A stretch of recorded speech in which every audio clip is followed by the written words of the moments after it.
আমার নিজের দুনিয়ায় প্রিয়তমা, অবশেষে ভাগ্য আমার দিকে হস্ত প্রসারিত করেছে, আমাকে আনুকূল্য করেছে। আজ আমি আর রাশেদ মিলে শেখ সাইদের বাগান কিনতে যাব। এত তাড়াহুড়ো করছো কেন? তুমি কি তোমার নাস্তাটাও করবে না?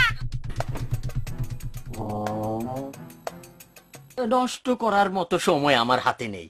আমাকে অবশ্যই বাগানটি অন্য কেউ কিনে ফেলার আগেই সেখানে যেতে হবে। আমি প্রথম রাশেদকে ঘুম থেকে জাগাবো, তারপর দুজনে মিলে সাইদের বাড়িতে গিয়ে চুক্তি করব।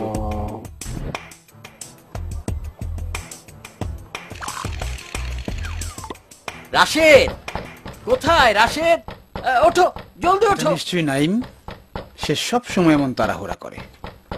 আগের দরজাটা খুলি। তুমি কি এখনো ঘুমাচ্ছ রাশেদ?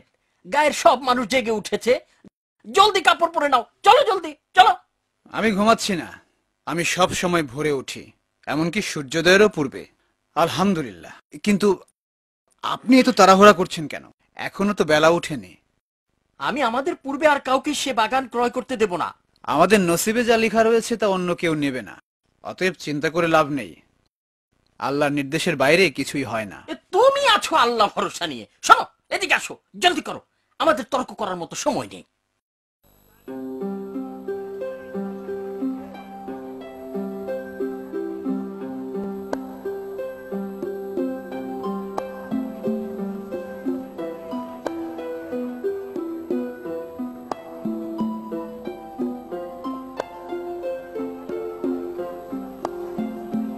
এটাই শেখ সাইদের বাড়ি।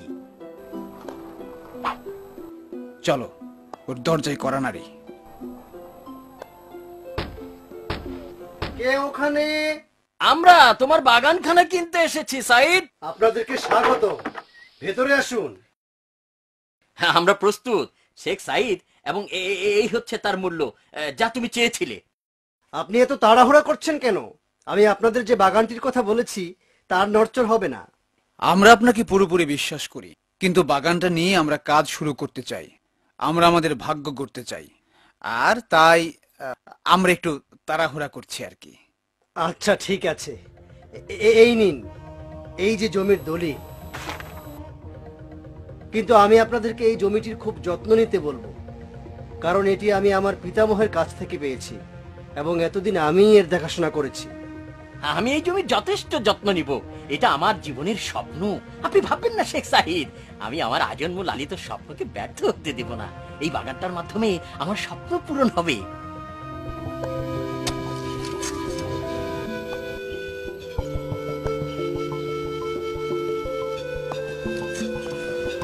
দিনের পর দিন নাইম আর রাশেদ বাগানে কঠোর পরিশ্রম করে গেল। বাগানের গাছগুলোতে ফল না আসা পর্যন্ত তারা পরিচর্যা অব্যাহত রাখল।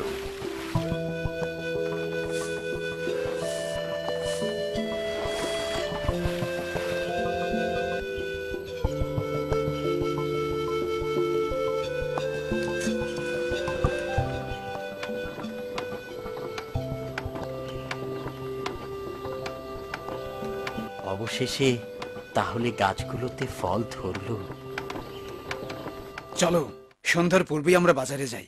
দয়া করে আল্লাহর দেয়া সম্পদ থেকে আমায় কিছু দান করুন, আমি গতকাল থেকে না খেয়ে আছি।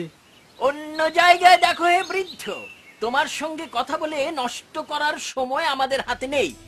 দাঁড়াও, মিসকিনদের নিন্দা করো না। এটা নাও ভাই, এটা আল্লাহর দান। তুমি ফলটা ওকে দিলে কেন? যদি এভাবে প্রত্যেক ভিক্ষুককে দিতে থাকে তাহলে আমাদের আর কিছু থাকবে না। উত্তেজিত হয়েও না ভাই, মনে করো এই ফলটা আমি আমার অংশ থেকে ওকে দিলাম। ঠিক আছে ঠিক আছে, ভালো করেছো। চলো চলো, এবার চলো।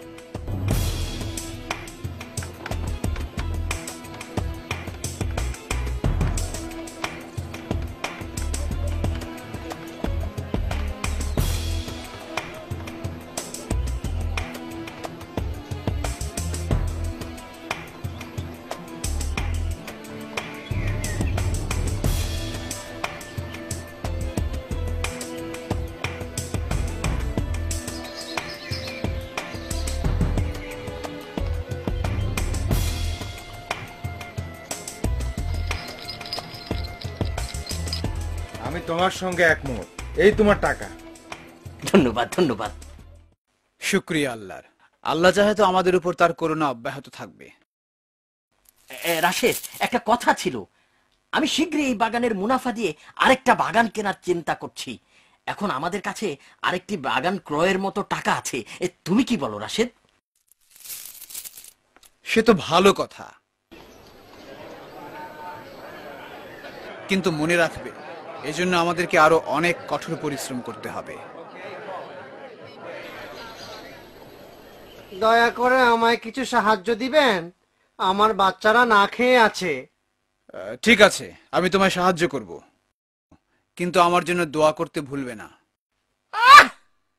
ওকে দিতে হবে না কিছু। তুমি কি আমাদের নতুন বাগানের পরিকল্পনার কথা ভুলে গেছো? আমাদের প্রত্যেকটি দিরহাম সঞ্চয় করা দরকার। প্রথমে মিসকিন, তারপরে বাগান।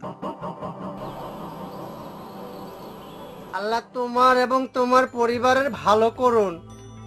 এইভাবে তুমি তোমার সমস্ত অর্থ শেষ করবে, অথবা হতে পারে আমাদের দুজনেরই। যদি তুমি দান করা অব্যাহত রাখো তাহলে আমি তোমার সঙ্গে থাকবো না রাশেদ। একটা মিসকিন সাহায্য চাইবে আর আমি তাকে কিছু না দিয়ে চেয়ে চেয়ে দেখব?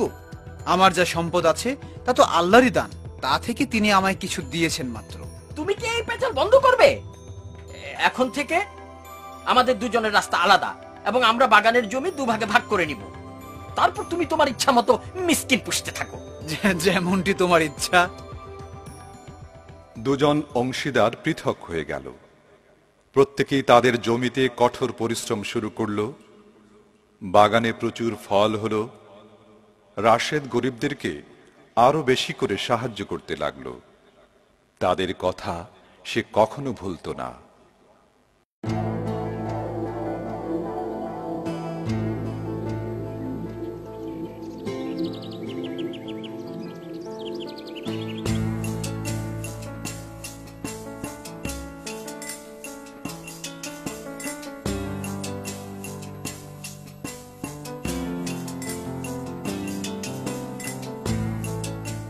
আমি ফলগুলো 2000 দিরহামে বিক্রি করেছি, কেমনটি আপনি বলেছিলেন। খুব ভালো, খুব ভালো। কই দাও দেখি। আরে জলদি দাও, আমি যে অর্থ ভালোবাসি। আমি এগুলো নিজ চোখে দেখতে চাই। এই তো এই তো স্বর্ণমুদ্রার সুমিষ্ট আওয়াজ। জনাব, দয়া করে কিছু সাহায্য করুন। আমি বড় ক্ষুধার্ত।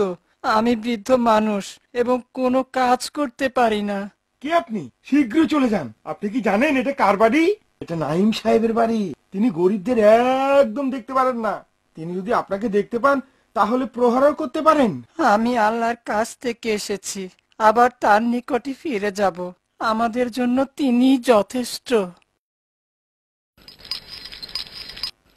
নাইমের অর্থ সম্পদ অনেক বৃদ্ধি পেল। এখন তার দুটো বাগান। বাগানগুলো ছিল নদীর ধারে। আমি একটু শহরে যাচ্ছি, কিছু নতুন পোশাক কিনতে হবে। এমন পোশাক যা আমায় মানাবে ভালো। আপনার যেমনটি ইচ্ছে প্রভু। আমি ফিরে না আসা পর্যন্ত বাগান ছেড়ে যাবে না, আর সাবধান থাকবে যেন বাগান থেকে কেউ কিছু চুরি না করে। গোলাম সর্বক্ষণ এখানেই মজুদ থাকবে। হে আমার মনি। কে? রাশেদ? দাঁড়াও। রাশেদ, তুমি এখন কেমন আছো? কতদিন তোমার সঙ্গে আমার দেখা হয় না। হাজার শুক্রিয়া, আমি ভালো আছি। তুমি কেমন আছো বন্ধু? তোমার চেয়ে ভালো। বুঝতে পারছো না, আমি চলছি ঘোড়ার গাড়িতে আর তুমি পায়ে হেঁটে। আমি এখন দুটো বিশাল বাগানের মালিক। আলহামদুলিল্লাহ, আমার আল্লাহ তোমাকে এসব দিয়েছেন, আরো দিক, আমি খুশি হব। এসো আমার সঙ্গে চলো রাশেদ, আমার বাগান দুটো দেখবে। তুমি যদি তাতে খুশি হও তাহলে চলো।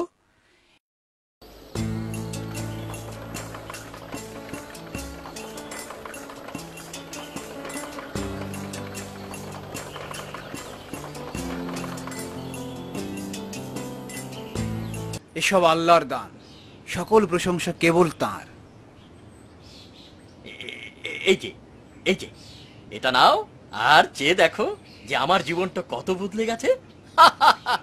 এসব আমার পরিশ্রম এবং অর্থ উপার্জনের নেশার ফল। তুমি কি এখনো আগের মতোই গরিব মিসকিনদের অর্থ বিলি করে আনন্দ পাও? গরিব মিসকিনদের সাহায্য করে আমি যে আনন্দ পাই তা পৃথিবীর সকল সম্পদের বিনিময়েও পাওয়া সম্ভব নয়। সেই বস্তা পচা সস্তা চিন্তাই এখনো তোমার মগজে আছে। আমি ওসব অনেক আগেই ছেড়ে ফেলেছি। আর এই জন্যই তুমি দেখতে পাচ্ছ যে আমার অর্থকরী সম্পদ অনেক অনেক গুণ বেড়ে গেছে। না বন্ধু, না, তোমার চিন্তা ভুল। তুমি অন্তরকে অহংকার দিয়ে পূর্ণ করো না, তাহলে আল্লাহ অসন্তুষ্ট হবেন এবং তোমাকে তার রহমত থেকে বঞ্চিত করবেন।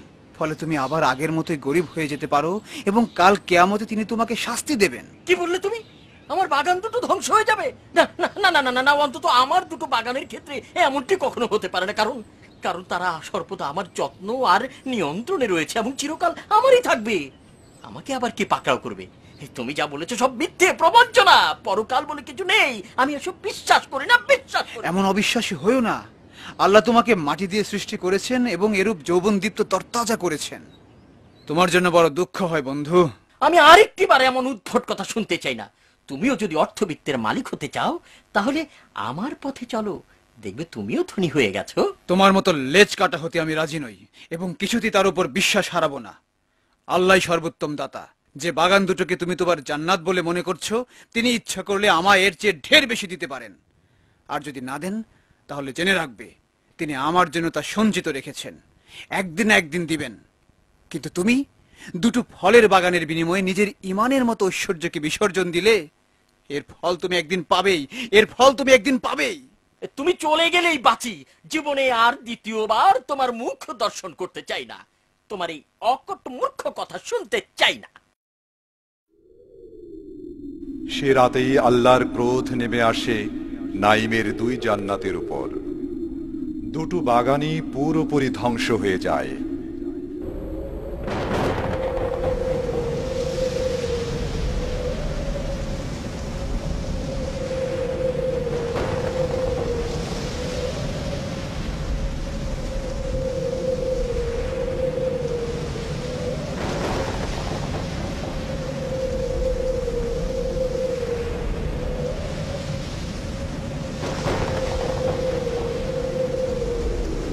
গাছে গাছে ঝুলে থাকা টাটকা ফলগুলো মুহূর্তের মধ্যে লুটিয়ে পড়ে।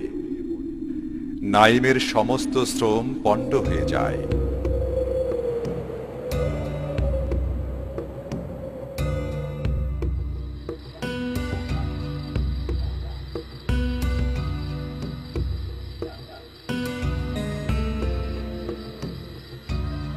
হায় আল্লাহ, হায় আল্লাহ, আমার সব পরিশ্রম ব্যর্থ হয়ে গেল। আমার পাকা পাকা ফলগুলো কোথায়? আমার লম্বা লম্বা গাছগুলো কোথায়? আর নদীর স্বচ্ছ জলই বা কোথায়? এটা আল্লাহর ক্রোধ। আমি তাকে অবিশ্বাস করেছি। এটা আমার কর্মফল। আমি যদি রাশেদের কথা শুনতাম, আমি যদি রাশেদের কথা শুনতাম এবং তোমাকে বিশ্বাস করতাম, তাহলে হয়তো এমনটি হতো না। হে আল্লাহ, আমার ভুল হয়েছে। তুমি আমাকে আমার ভুলের শাস্তি দিয়েছো। আমি তোমার কাছে মাপ চাই। হে আল্লাহ, তোমার কাছে মাপ চাই। তোমার কাছে মাপ চাই।